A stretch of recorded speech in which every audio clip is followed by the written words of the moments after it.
Hello and welcome to the Success Showcase. I'm your host, Eric Lopkin from the Modern Observer Group. And with me, as always, is Chip Janiszewski from the Happiness and Success GPS. Chip, how are you doing this week? Doing great. How about you, Eric? I'm doing fantastic. We're coming down the home stretch, starting to plan for the holiday season. And we're looking forward and looking back to what we've already accomplished, what we're going to be doing. And today, we thought we'd talk about what's traditionally a business technique, but it can be used in your personal life as well, to really evaluate what you're doing and what you're going to be doing. And it's called a SWOT analysis. And SWOT is SWOT. It stands for strengths, weaknesses, opportunities, and threats. And it's actually a very simple analysis to do. Because what it is sitting down and listing what you feel each of those categories are for yourself, for a project, for an opportunity, something you're going to be doing. You can really apply it to anything.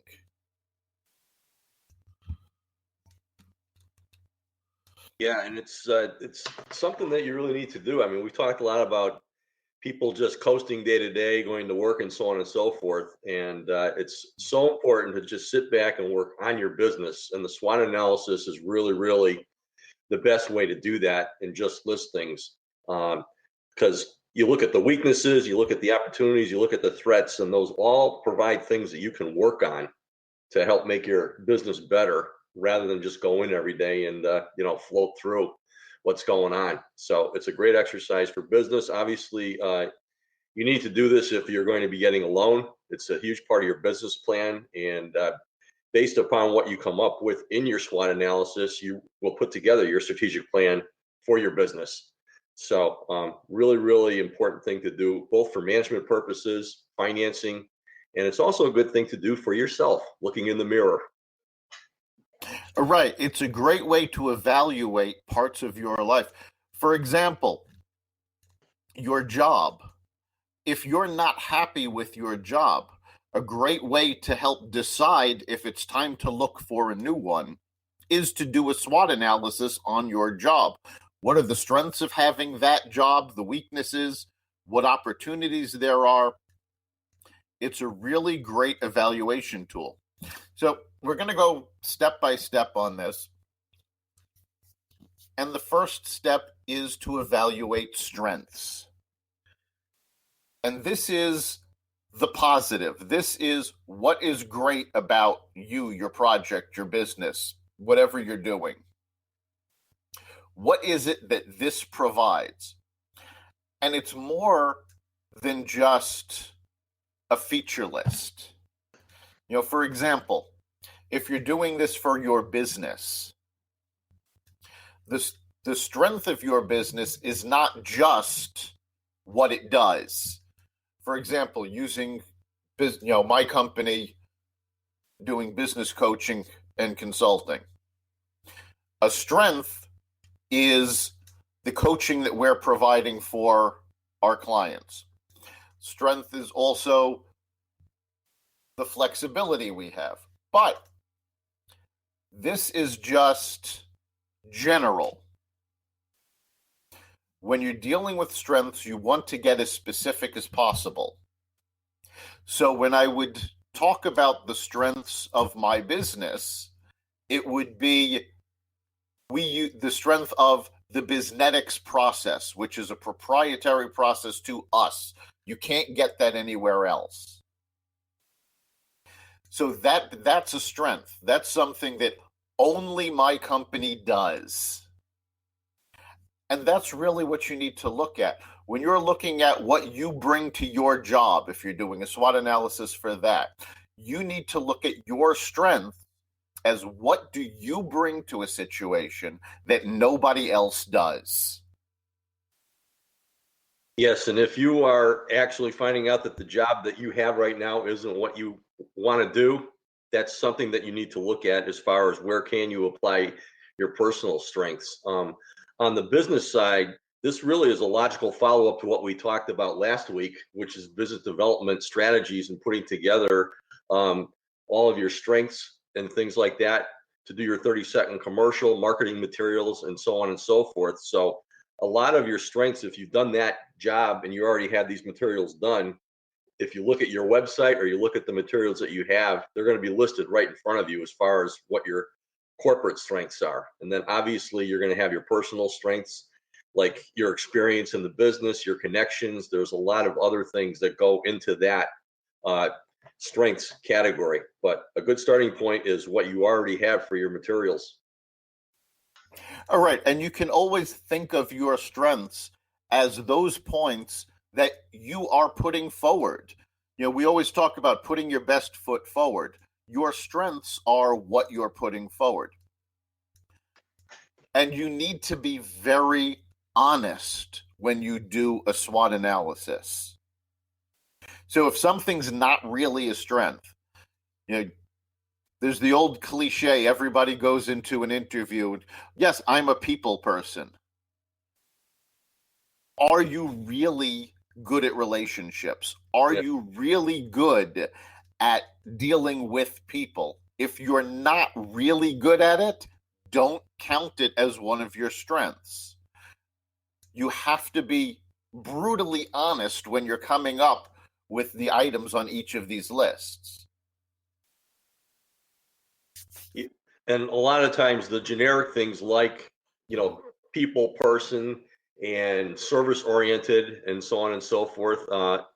When I'm looking at strengths, you should be looking at something that's more unique, something that's more eye-catching, especially if you're going to be putting it in a business plan that potential investors or banks are going to be looking at. Right. And you want to avoid corporate jargon or industry jargon. You want to make these lists as straightforward as possible. Somebody should be able to look at your strengths list and get a very good feel for who you are and what you are good at, or what your business is and what the business is good at, if that's what you're doing the analysis on. Yeah, a good thing to put in there is some really, really good accomplishments that have happened both personally in business and for your company that really, really stand out. Not just regular generic type stuff, but really, really big accomplishments that you have, headliner things, news making, that kind of thing can be in strengths. Yes. Think about what you have accomplished. What have you gone through and come out on the other end triumphant? These are your strengths. These are your skills. These are items that you can accomplish over and over again, and that you bring something unique to the table. And that's really the key. It's about what you can do better than anybody else. And this is where it is not okay to be modest. You need to tout your abilities. That's what the strengths analysis is about. You have to be honest about it. You don't want to be making things up, but you also don't want to underestimate yourself. You want to show everything you can do in this area. Yeah, that's obviously that's the fun one to do, is working on your strengths. Right.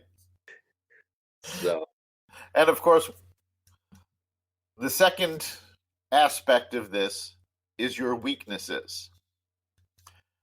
And this is not the fun one to do, because to really do this right, you have to take an extremely critical eye to yourself, your business, your projects. Where are your weaknesses? What do you not do well? right. What areas do you need to improve on? What resources are you lacking? If your business has to do a lot of different things and manage projects, you're going to be good at some stuff, which is going to be in your strengths. but there's got to be other areas that you know you have to cover that you personally are weak in, and you need the resources to do that. So that could be a weakness, is a lack of a resource to cover something that you represent doing. And as a result of that, you're going to have to take an action and go out and find a strategic partner to handle that for you. That's just an example, because this weaknesses list is going to come, it's going to turn into a to-do list for you. These are the different things that you have to put down and start making SMART goals for, so that you can change those into strengths. All right. And a great example is, what skills don't you have that are necessary to the project? For example, if you are a designer, you can be a brilliant designer. You can be able to design any project, and you're able to manage people to take care of it. You can deal with the clients. But if you're doing this for a business plan and you are terrible at math, well, math is part of running a business. You have to have somebody to do the books. You have to have someone to handle finance. If that is a weak point for you, you have to confront that. Admit that that is your weakness and develop the plan. Once you have the weakness, the idea of the weakness portion isn't simply to list. Once you list, you want to be able to come up with plans to overcome those weaknesses. So if you can't do finance, if you can't do math, hiring a bookkeeper, hiring an accountant to take care of that end of things is your plan for moving forward on that. Nobody does everything well. There's nothing to be ashamed of that. But most of us have a lot of difficulty admitting what our weaknesses are. This is not the place for that. Just as with strengths, it wasn't the place for modesty. This is not the place for embarrassment. You have to figure out what the weak points are. Yeah, it is just a list of things that you have to work on. And some things that sometimes show up in there, you mentioned the accounting side of things. While it's important for a business owner to be able to understand financial statements, oftentimes it's smart to outsource that. HR is another one. It's really, really hard to keep in compliance with different things with employees. And yet, if you're not in compliance, chances are you're a ticking time bomb. So there's a lot of HR services out there that can cover you that way. Payroll services. There's a lot of different things that are part of day-to-day business operations that you're either good at or bad at. And a good thing to do is to take a look at your organization chart and your operations manual and maybe grade yourself. Check off, I do well doing this. I don't do very well doing that. And that will help you develop that list of weaknesses that you need to work on. Exactly. Anything you can take a look at to give yourself some ideas is a valuable resource. We tend to sort of block out those parts of ourselves, our business, that we're not good at. And this is where you have to bring that up. And again, the purpose of this is to sort of force yourself to face those weaknesses, because those weaknesses are potential failure points. So if you don't know where they are, you can't come up with plans to overcome them. And you need those plans to move forward. And they are costing you time and money too. I mean, I run into a lot of companies, and I'm sure you have too, that don't like to do their accounting in their books. And oftentimes what happens is they fail to invoice people for a long, long time. And then they wonder why they're having cash flow problems. And it's because that they haven't taken the time to invoice people. And it's very, very easy to get a bookkeeping service to go out and do that for you on a timely manner so that you can collect money due. That's one of the biggies, and a lot of people fail at that as far as businesses go. That's very true. These are things you cannot simply put off. They have negative effects when you do that. So by facing that and by coming up with the plan to overcome that, you move to the next level of success. And it becomes easier and easier to become more and more successful. Now, the third section of the SWOT analysis is opportunities. This is where you get to use your imagination. Because the opportunities section, you're not simply listing things that exist. You're listing things that can exist. What can your business accomplish? What can you do? Where can you go from here? For a business, this includes what your products are, different markets you can enter, how you can extend your product line, what your next idea can be that comes from this. Yeah, how they're trending. That's really important to put that crystal ball out there and take a look at where things are going, because a lot of the problems that happen are you're successful today, but you're not looking ahead. All right, this is about looking ahead. It's not just the opportunity in front of you. It's the opportunity in front of that and the one in front of that. It's how far you can take this. And one of the things that you can do is start with your strengths. So if there's something that you're really, really good at and it's making you profitable and so on and so forth, part of the opportunities would be to put together a SMART goal to analyze that and see what you can do with that moving ahead. For instance, as I've done a lot of consulting work for DOT, disadvantaged business enterprises, and one of the big opportunities that they have is because they're a disadvantaged business enterprise, they're able to quote on projects that other people who are not DBEs could not quote on because 10% of all the work has to be done. So it opens up a whole new avenue. So one opportunity can be an affiliation with something that opens up new doors for you, just as an example. Right. And when you're looking at your opportunities, your strengths are not the only thing to look at. You also should be looking at your weaknesses. For example, I work with a company that focuses on connecting people with specific medical conditions to education, to support groups, things like, and events like that.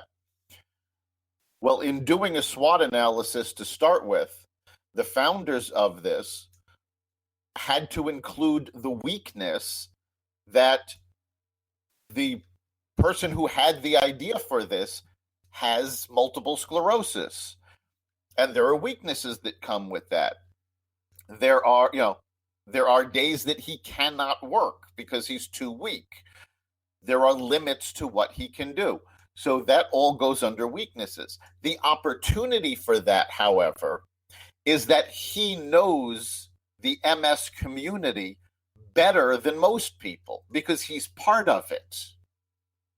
So where it's a physical disability and a weakness that has to be accounted for under the W for your SWOT analysis, it also provides an opportunity.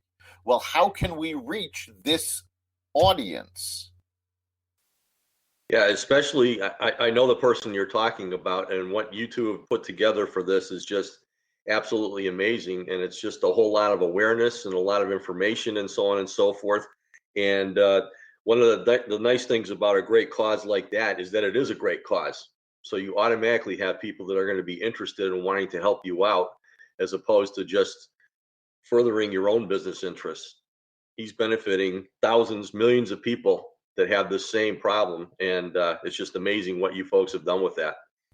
And I'm sure it's spawning other opportunities in a lot of different areas just by doing this, which I know you've expanded it to other conditions too. Yes, it's already been expanding.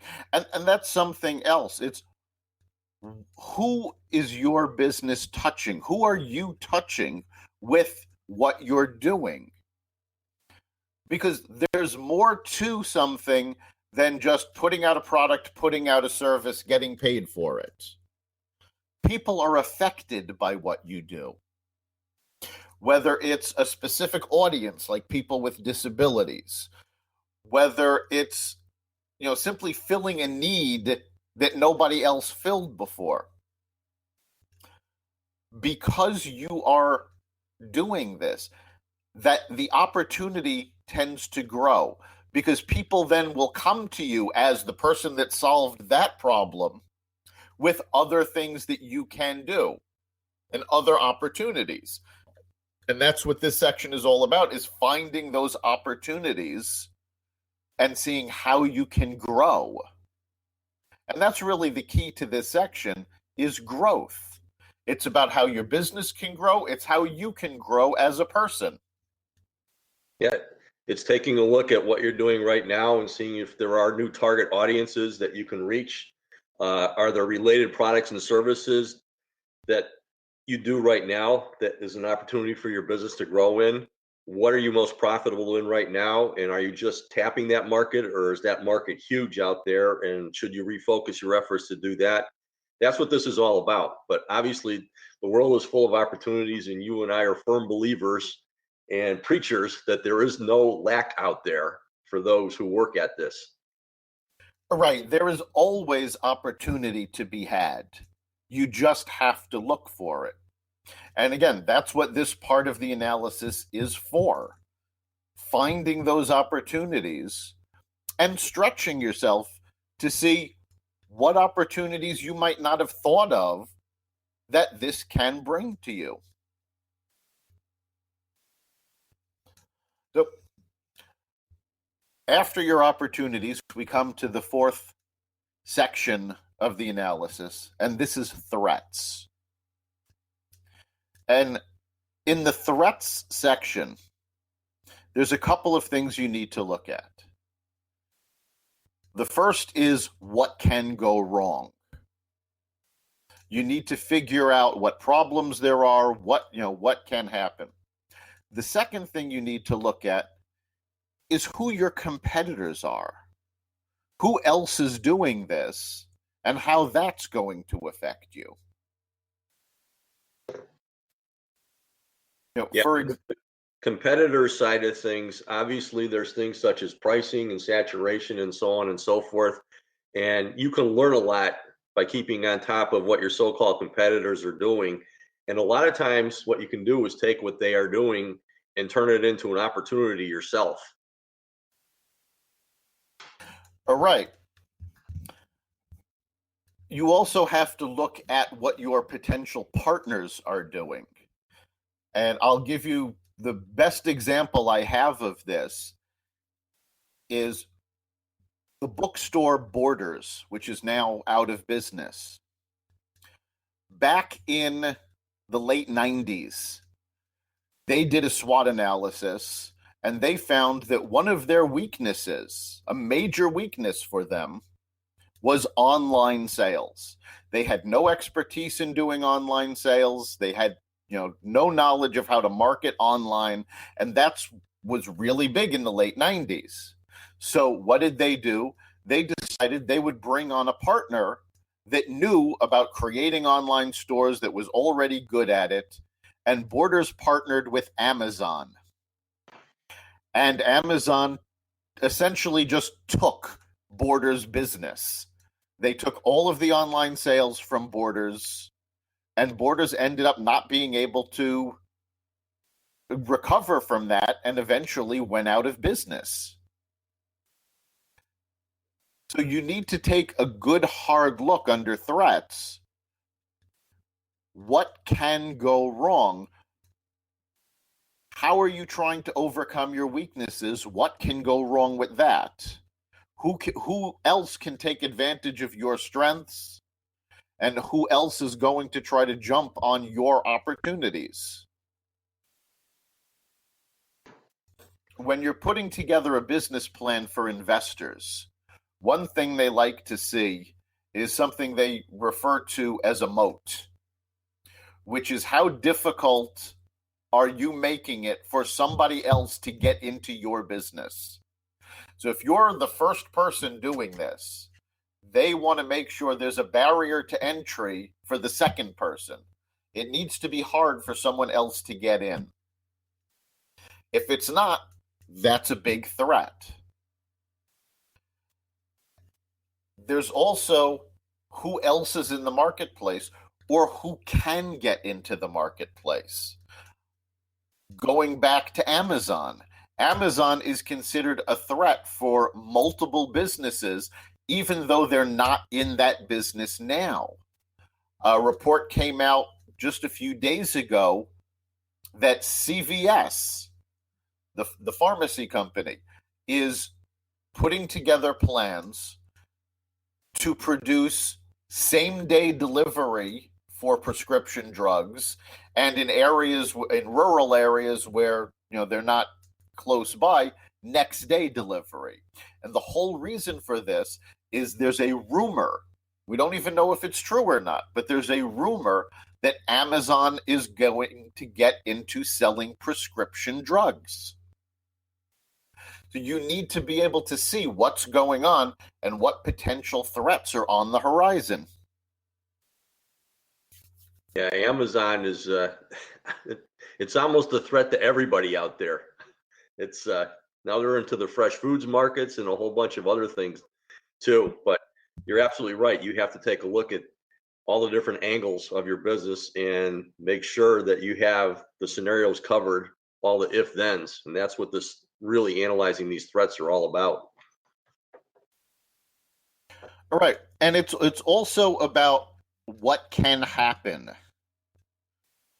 For example, let's say you're a retail operation and your warehouse with all of your goods are in Florida. What happens when a hurricane hits that area? Are you prepared for it? What happens if your business is completely dependent on people getting to your location and you're in the Northeast and you're hit by a blizzard where there's 18 inches of snow and nobody can get to you? Can you weather the storm? Literally. You have to be able to figure out what is a threat, not just overall, but seasonally, partially. What threats are going to come about that are going to cause you problems in your operations?